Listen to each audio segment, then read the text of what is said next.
美国国务卿布林肯和国防部长奥斯汀周三抵达韩国，准备进行2+2会谈。外界注意到，周二的美日2+2会谈之后，日方称会谈的主要议题是应对中国。美日联合声明还胡言乱语称，中方行为与现行国际秩序不符，对国际社会构成所谓挑战。此外，美日还就台湾、涉港、涉疆等问题表示所谓关切。中国外交部发言人赵立坚周三表示，美日联合声明恶意攻击中方对外政策，严重干涉中国内政，妄图损害中方利益，中方对此强烈不满，坚决反对。我们已经分别向美日双方提出严正交涉。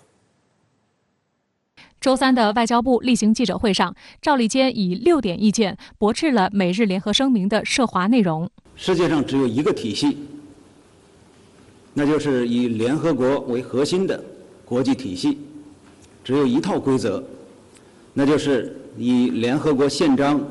宗旨为基础的国际关系基本准则。美日没有资格单方面定义国际关系，更没有资格将自己的标准强加于人。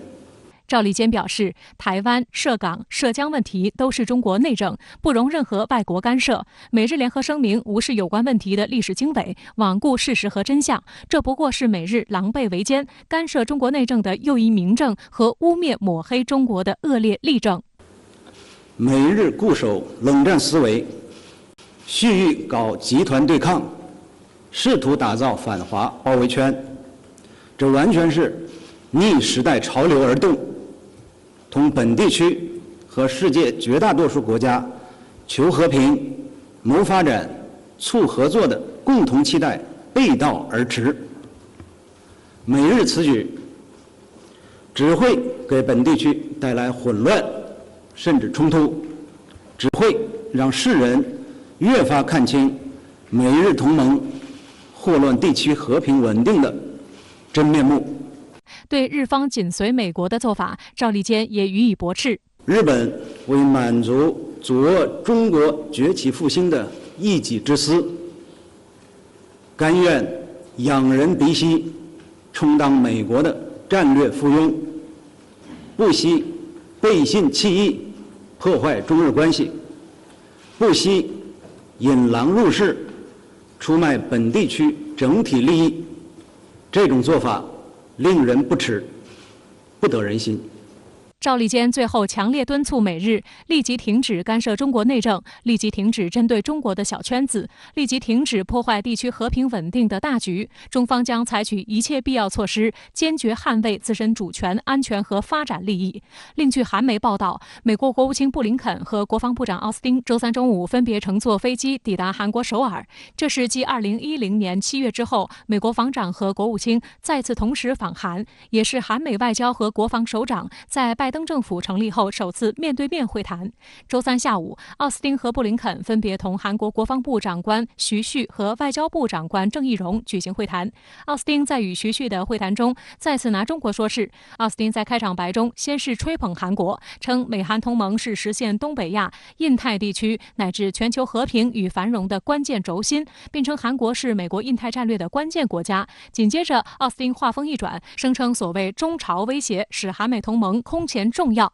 徐旭则避免提及中国，他表示，美韩同盟应对朝鲜形成强有力的遏制力。根据行程安排，周四上午，两国将举行外长、防长2+2会谈，将就促进美韩同盟发展、朝鲜半岛安全、美日韩深化地区合作、区域及国际问题4大议题交换意见。届时，韩国外交部韩美防卫费分担谈判大使郑恩甫和美国驻韩大使馆临时代办拉普森将作为双方代表草签第11份驻韩美军防卫费分担特别协定。会后，双方将共同会见记者，介绍会议结果，并发表联合声明。韩媒预测，相比美日，美韩2+2会谈涉及中国的部分将大为减少。韩国韩民族新闻周二刊文指出，面对拜登政府借举行2+2会谈拉拢日韩等盟国牵制中国，韩国政府对此心情复杂。此前，拜登政府想拉韩国参加4方安全对话视频峰会，这种逼迫韩国政府选边站队的陆露骨外交手法，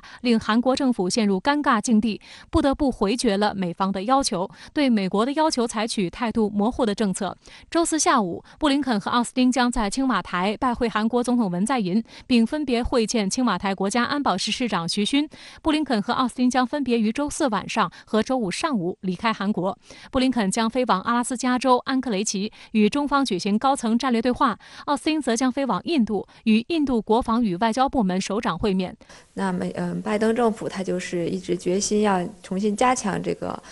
他的联盟体系。刚上台1个多月吧，就密集的举行这个美日印澳的外长视频会首脑峰会。这次美国也是时隔了差不多有10年的时间，再次派外长和防长共同到韩国来进行这个美韩2+2的对话，就是可以看出美国来协调盟友共同应对中国的它的这个紧迫感是很强的。值得注意的是，美韩2+2会谈期间，美韩联合指挥所演习正在进行中。演习从上周一开始持续11天，因为疫情缘故，规模较往年大幅度缩小。在美国务卿和防长抵达韩国的前一天，朝鲜国务委员会委员长金正恩胞妹、劳动党副部长金宇正发表谈话，谴责美韩联合军演针对同族的侵略战争演习的本质和性质仍没有改变，警告美方不要在新任期伊始就制造让自己无法入眠的事端。这是朝鲜政府在拜登上台后首次发表涉美谈话，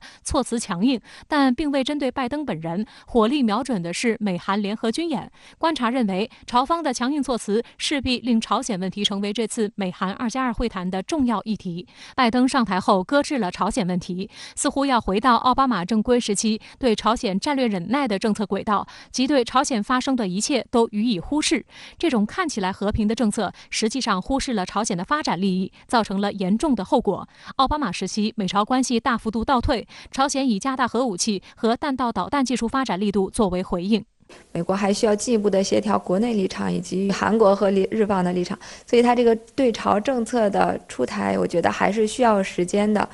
可能还需要大概3到6个月的时间。所以现在拜登政府刚上台1个多月，那在这次的美韩2+2上，美国方面可能不会有什么特别具体的对朝政策的表态。